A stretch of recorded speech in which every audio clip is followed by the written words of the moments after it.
See him in the faceless, but I feel supernatural. Cause the spark is electric.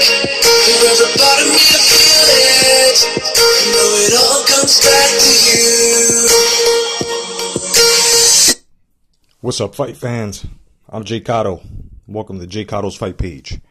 And well, basically, man, this is a response video to my man Zone 6. You know what I mean? What's going on, everybody? Hashtag come back to boxing. Hashtag the red gloves. And well, this has to go on with this Sean Porter and Granados fight.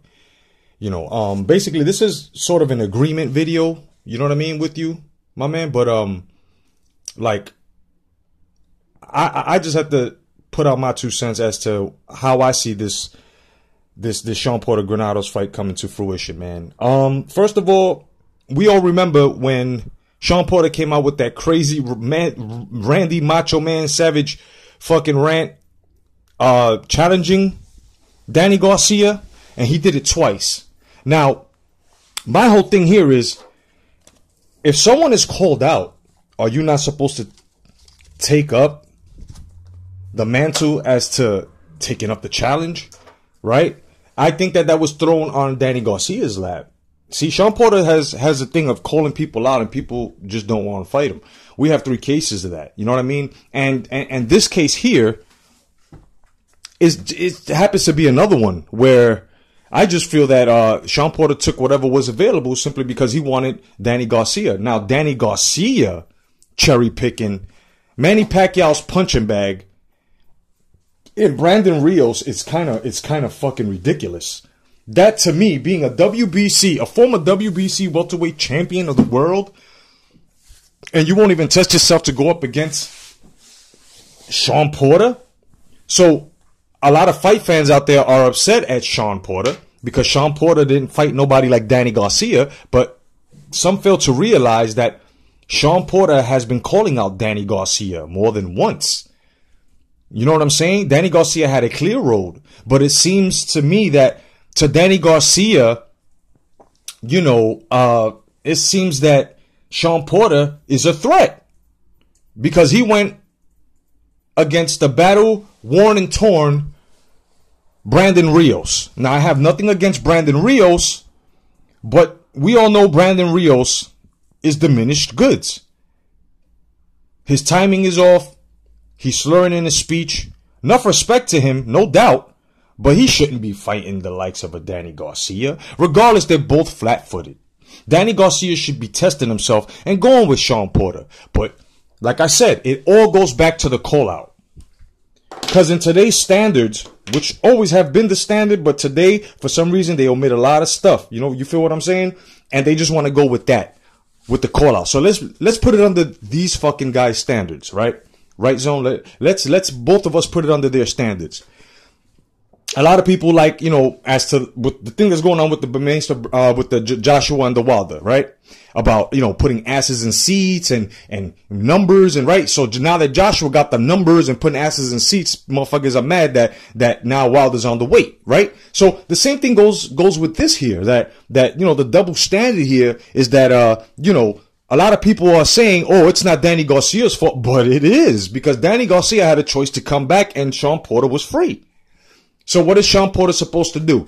Sit there and wait for the next available, let's just say, in these fight fans' standards of today, you know, he's supposed to wait for a big name to just like be free? No. You know what I'm saying? My man has a career to tend to. So I have to respect Sean Porter for going up against Granados simply because Danny Garcia didn't take on the call out. He should have. Danny Garcia needs to prove to us, at least to me, because when I had said this before about Danny Garcia. When he fought Salka and everyone else who didn't really fucking matter, right? And then he went and got tested by an elite in his era by the name of Keith Thurman. My man couldn't catch up. A lot of people who are biased and blind and just don't know how to swallow their fucking pride actually say that it was a close fight, which wasn't. You know what I mean? Keith Thurman, hands down, destroyed Danny Garcia, outboxed him. You know what I mean? So now he's coming back for Brandon Rios. Is that supposed to bring his pedigree up anymore? If anything, that's going to tarnish him. You know what I'm saying?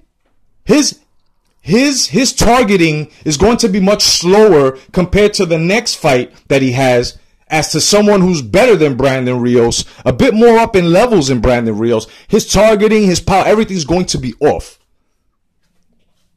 You know what I'm saying? Danny Garcia most likely will knock out Brandon Rios, but it's not going to be one of those fights that it was a well-deserved knockout.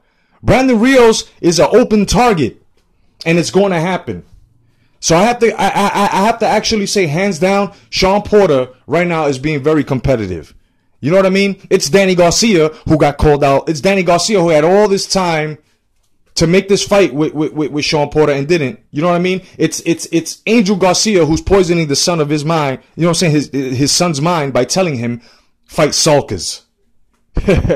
You know what I mean? So this is exactly why I had to, you know what I'm saying, give you my 2 cents, Zone, simply because I see a lot of people trying to blame Porter, but Porter has been the most competitive welterweight right now after losing that title, trying to get fights, and you know what I'm saying, and like I said, man, he's a legacy fighter in this era in my book, and I have to give him respect. You know what I mean? I have to give him respect. It's Danny Garcia who has to gain our respect. You know what I mean? He has to. I'm more than sure he has a rematch clause with Thurman. He ain't taken that up yet. You know what I mean? Will we ever see Errol Spence Jr. fight Garcia? Will we ever see Garcia fight anybody at 147? Because once Terrence Crawford comes to 147, everybody's in trouble. Everybody is in trouble. You feel what I'm saying? Otherwise than that, peace to Zone 6. Peace to everybody who's uploading and keeping it positive and talking boxing. Don't forget that fight tonight. I hope Wilder keeps his word, because he was going back and forth with Berbain Stavern talking about I hope he keeps his word. So if he loses tonight, he has to retire. I do want to see the Anthony Joshua fight, but he put his foot in his mouth once he said that. Anything can happen in boxing, right? Otherwise than that, I'm J.Cotto. Thank you for joining my fight page. God bless. Stay vigilant. Peace.